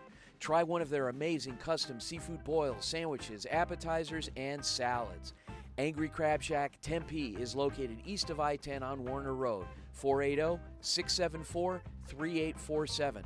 The AngryCrabShack in Tempe. Come ready to eat.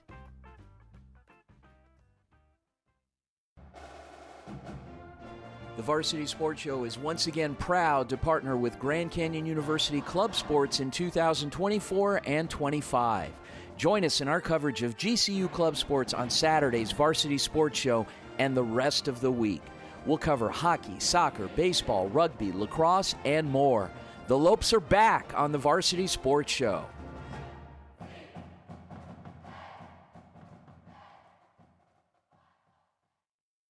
Listener rewards for you with the KDUS 1060 app. Download today to hear all of the national and local shows you love. That's the KDUS 1060 app.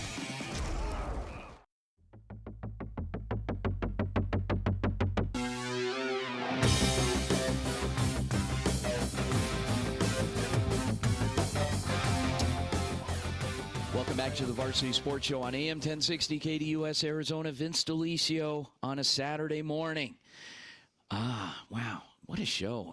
Travis, great job this morning. Our very own Travis Bradley, graduate student in the Cronkite School of Mass Communications. Very talented young man, very personable. And, Travis, before I segue to you, I have to pay homage to my special co-host, my guest. Corey, I know I'm putting you on the spot, but you got the music ready? Let's see if we can get that one here. There we go. Yeah, that's your music. Mom, Pop, what do you think of the show today? What do you think? You talk to me? Yeah, I'll talk to you. Oh, yeah. Very professional. Yeah. You guys are very talented. Talented, yeah. Wow. Yeah, I enjoy it very, very much. Thank you for coming over here to have the show. Yeah. I love it. I love it. All right. How about you, Dad? What do you think? Oh, I enjoy it. Yeah. I enjoy hearing your voice. Yeah. And I like it. You had fun? Yeah. Beautiful. Okay. All right. How old are you now? Huh? How old are you now? How old are you? 80. You're going to be 89. 89. I'm going to be 89 in December. What you like to garden? What did you see outside this morning? You like to what was out there? A squirrel. A squirrel? Yeah, it was still breathing. I think it was laying on its side. I don't know. What we have to take it to the veterinarian or something to take it to the hospital. It wasn't dead. Oh, it was gone. Okay, all right. But you didn't do anything to it. No, it was just laying out there. Maybe the heat or something. Every morning I go out to watch a feed. Yeah. Some pipe leaking. Yeah. That's it. Leaking pipes and okay. Yeah, I find that there. Yeah. Okay. All right. Okay. Mom, you doing okay? Yeah, I'm doing very good. I'm happy to have you here. Okay. All Hope right. you come back again. You can come back. Okay. Yeah. You make me breakfast again sometime. Yeah. Okay. All right. Well, those are our special co-hosts here, the Delicio family, Pasquale and Anna. Hey, Travis, I'm going to segue back to you. I know it's hard to follow a couple of legends here, but your experience with the show, what did you think today? I was just going to say, 2 thumbs up from Mr. and Mrs. Delicio, man. I don't know if I could have started the Saturday any better. I know. You're right. Yeah, you'll probably be on the invite list for dinner here too. So anyway, don't be surprised if I love Italian. Italian. There you go. And actually, my mom makes a pretty mean Mexican dish too. So, your impressions? You have a favorite part of the show? I know you were co-hosting hour number 2. You had a chance to sit back, listen to hour 1 with our very own Paisley Poole. But anything segment-wise strike you, interview-wise? What'd you think? Well, I just appreciate the opportunity to get to practice interviewing. I'm always interested. I know that about me. So it's like if someone can get me interested in the topic, like I'm just a nerd for it, right? So knowing that I got college game day, I'm up watching this morning. I finish that, I hop on, I talk to a couple football coaches. It's really, that for me is the exciting part. I like to learn while I'm doing what I'm doing. Pretty neat. And you're in a very unique situation because of the fact that, a lot of our, we have a few graduate students. We've got Kiana down in Tucson. We've got Stella Ty up here. We've got yourself, as well as a couple others. And we've got such an extensive list, but I apologize. Nobody is any less important than anybody else to me. I just kind of put myself on the spot, but you come from a little different background as an undergraduate. Most of our students are, gung-ho right away into sports journalism as undergrads, but you're a little more seasoned. What was your major undergraduate-wise? Where'd you go to school before you got to ASU? So I actually, my background's in psychology, believe it or not. That was just kind of what piqued my interest going into school. First generation college student, I don't know if I fully understood the gravity of like when you get this degree, that's the field you pursue, right? So I got out with a psychology degree, realized like, hey, maybe this isn't the field for me. Came down to Phoenix, moved in here with my fiance, and we both just kind of started looking for work. So took up a sales opportunity, realized that definitely wasn't for me. Had some success in it, but I wanted to be doing something more engaging. So worked there for about 3 years, and during that time really had, I guess, the personal time to evaluate what do I want to do with my career, right? Where do I want to go? And coincidentally, I live in downtown Phoenix, one of the best journalism schools in America, just so happened to be right there. So it kind of worked out perfectly when I started, getting interested in journalism more formally. Where are you from again, Travis? Pennsylvania, central Pennsylvania. That's it's a town right. You won't believe me. Yeah. It's called Jersey Shore, Pennsylvania. Wow, little Jersey Shore, but the Pennsylvania part, not the actual Jersey part. So okay. Right. Wow, man. All right, nice. And your impressions being out here. Now you also work on campus, don't you? I do. So I work with down at the ASU Tempe campus. I work in their student accessibility department. So jumping into this semester, of grad school, I kind of wanted to make sure I was doing everything a student should be doing, right? I got myself a part-time job. I got an internship I'm interested in. I'm studying and doing my homework up until this point. So it's all looking pretty good. Yeah, nice. That's amazing. Well, and we're so lucky, we're so privileged to have you part of the show. I mean, you really raised the bar this morning. You did a great job, raised some interesting questions, and really made it your own. And we're having a lot of fun. It is a little bit of work, though. You got to admit. I mean, it's nothing good ever comes easy, and having to learn this, particularly when you come from a different academic background, it takes a little getting used to. But at the same time, it's you put your own imprint on it, your own stamp, your own mark, and you make it your own. Now, what are some things you want to accomplish this semester? You've had a chance. You've done a little bit of camera work. You've done some interviewing. You've done some hosting. What are some things that you hope to continue to improve on? Well, I've really kind of taken a liking to working on some of the audio stuff, doing my segments for Saturday, some of my coursework, just producing audio content, some segments like that. I'm covering my first beat this semester. I'll be covering the indigenous communities here in the greater Phoenix Valley. So I've got my first big paper, possibly, get that submitted over to Cronkite News if it's good enough. So I'm really trying to learn everything I can, right? You kind of mentioned it. I'm coming from a different background, but I've seen that the opportunity for that is that everything I'm learning now is the first time I'm learning it, right? So I'm not unlearning any bad habits. I'm getting it at a higher level immediately. So yes, 100% a lot of work, can be very daunting, but I've just kind of adopted that mentality of like, hey, if I'm making mistakes, I'm making them at a high level, and we'll move on from there. I still say this, at times, and I'm a guy. I've been doing this for a few years, and I always try and wake up every day, every week, every month. It's saying this statement, giving this statement. When I grow up, I want to be blank. So when you think of that, when you grow up, you want to do blank. What do you want to do? Put me on the spot here. So I'll tell you what, I genuinely, I love the background part of sports, right? It's great to cover the games and the events, but I really like to know about the program, the history. So if I'm going along this same route, I'd love to start working on some documentaries. I'd really love to get involved doing some of those interviews and producing some of that content. 30 for 30, they've always been a huge inspiration. I've also batted around the idea of some environmental reporting. So I got to figure this out eventually, but I'm getting some good experience in the meantime. I'll say. Okay, so studying psychology. Now, the last couple of weeks, you've been involved with our Saguaro broadcast. We were at Basha last week, tough one. Last night, another tough one. What do you see when you watch body language, when you see the teams on the sideline, the teams on the field? You're seeing young teams, you're seeing some veteran players. What are your impressions being formed? You know, it especially going, and we covered that game last night. Watching some of those players, you can see, and this is good news, right, for Coach Darius Kelly and the rest of the staff.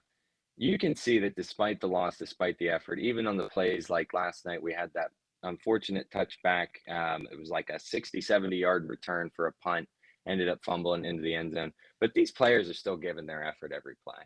All right, so they're coming in there with the mentality like, hey, stuff's not clicking right now. But until it does, we're just going to go full force. Right, we're just going to go full speed, and we're going to do the best we can in the meantime. They're obviously rebuilding, but I think it's great, and I think that's something the coaches can definitely focus on. Is you don't have players quitting on you. All right, we're getting down to the last seconds of the game, and whether they think it's in the realm of possibility or winning or not, they're out there giving effort.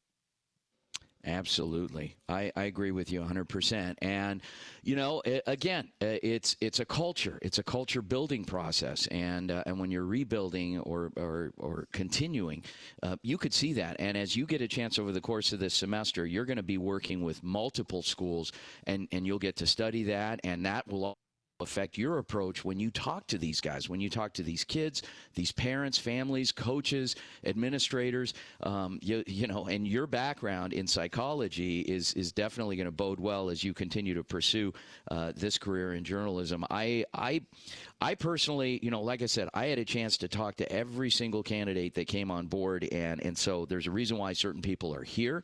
And you're one of those folks as well because of the skill sets that you bring and the talent that you have. And I'm excited for you. All kidding aside, there's a lot of good things on the horizon. We'll continue to grind, continue to build those skill sets and develop. And I think looking back on this experience, it's a turning point. There are a lot of sacrifices made on your part to do this, to get here, and to continue on after this. But I think it's definitely going to pay off if this is a field you want to pursue. So, Travis Bradley, I turn it over to you to go ahead and take us out, recap and take us out. All right. Well, thanks, Vince. I appreciate everybody joining us this morning. This is the Varsity Sports Show on KDUS 1060 AM Arizona. Thank you to our team of broadcasters across the country. Today's amazing live guests, Brophy Prep Coach Jason Jewell, Saguaro Coach Darius Kelly, Horizon Coach Tyson Ditmore, and Salt River Scorpions HJCAC Head Coach Brandon McNutt. Vince's parents, of course, Anna and Pasquale Delicio. Thank you so much for the vote of confidence this morning on the show. Check us out on X at Varsity Show, as well as Instagram, Facebook, and TikTok. Thanks to our producer, Corey Walsh. Make sure to join us back here next Saturday at 9 a.m. on AM 1060 KDUS, Arizona. On behalf of our co-host, Paisley Poole from ASU Cronkite and Vince Delicio, I'm Travis Bradley, also from ASU Cronkite, and you are listening to the Varsity Sports Show. Go Varsity!